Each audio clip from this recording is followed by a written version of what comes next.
नमस्कार विद्यार्थी मित्रांनो, आज आपण इयत्ता 8वी स्कॉलरशिप परीक्षेमधील शेकडेवारी या घटकामधील एका उदाहरणाची ट्रिक पाहणार आहोत। स्कॉलरशिप परीक्षेला नेहमी विचारले जाणारे उदाहरण कसे सोडवायचे ते आपण पाहूया। एक उदाहरण आपण घेऊयात।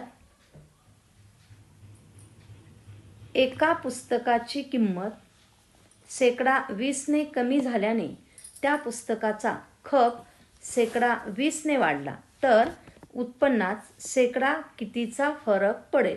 तर या उदाहरणामध्ये आपण पाहतोय पुस्तकाची किंमत 20 ने कमी झाली आणि खप 20 ने वाढला। जेव्हा अशा पद्धतीचं उदाहरण असतं की ज्यामध्ये खप आणि वाढ दोन्हीही सेम असतं, म्हणजे पर्सेंटेज म्हणजे टक्केवारी सेम असते, त्यावेळी नेहमी लक्षात ठेवा असं उदाहरण अतिशय कमी वेळामध्ये आपल्याला सोडवता येतं आणि त्यासाठीची आपण एक ट्रिक पाहणार आहोत।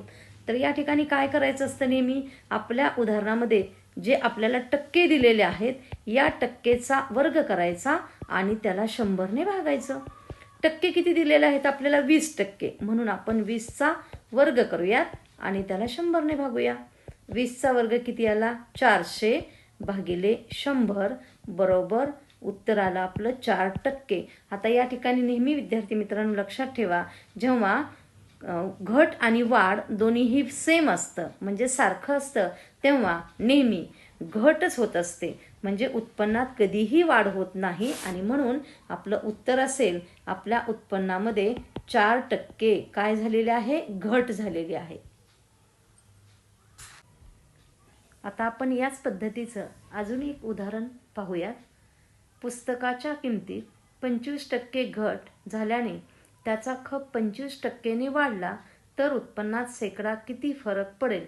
आता आपण पाहिलेल्या ट्रिकप्रमाणे आपण पटकन या उत्पन्नात होणारी घट किंवा वाढ काढणार आहोत। आत्ताच आपण पाहिलं की जर घट आणि वाढ दोन्ही समान असेल तर नेहमी उत्पन्नामध्ये घट होत असते आणि म्हणून आपण काढूयात घट बरोबर टक्केचा वर्ग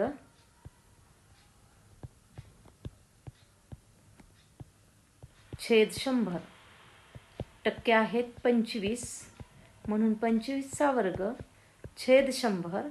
25 चा वर्ग आपल्याला माहित आहे 625 छेद 100 आणि जर आपण याचा भागाकार केला तर आपलं उत्तर येणार आहे 6.25, म्हणजेच आपल्या या उत्पन्नामध्ये 6.25% घट होणार आहे।